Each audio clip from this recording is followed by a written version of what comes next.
10 malam terakhir sepatutnya kita kat masjid lah. Yang kita kat katil Faham. Mana ni malam ni?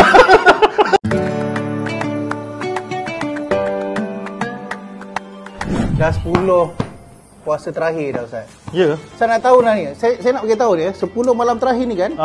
Kan Ustaz tahu tak yang kita ada malam Lailatul Qadar salah satu malam tu kan? Aku start aku tahulah. Tahulah mesti Ustaz tahu kan. Tapi masa ni lah promosi makin banyak Ustaz. Betul. Yang itu jual murah, ni jual murah, itulah jual paling beli 10 dapat 80 kan.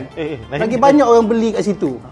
Pergi shopping ni. Ustaz macam mana nak think? Kita nak dapat ibadah juga tapi nak juga shopping juga Ustaz. 10 malam terakhir sepatutnya kita kat masjid lah.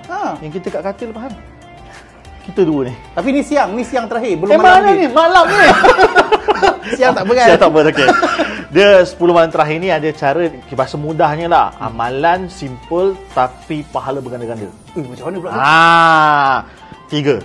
3. Pertama kalau siapa berniaga, niat berniaga tu untuk ibadah. So kalau dia berniaga malam tu, kena Lailatul Qadar dapat pahala ibadah berniaga. Okay. Yang kita ni, yang bukan peniaga ni, niat kita ni belanjakan duit kita cari tu malam tu untuk bagi kegembiraan pada keluarga. Itu pun kira ibadah ke? Ibadah juga. Gembirakan isteri, gembirakan anak. Tapi ni dua ibadah umum. So ibadah umum ni dia bukan ibadah khusus.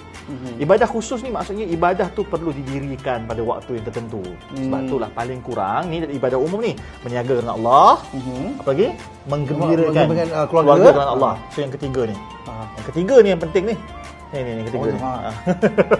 Yang ketiga ni adalah paling kurang. Buatlah tarawih, buat witir. Simple. So, kalau buat tarawih witir, sempat kan pergi beli barang kan?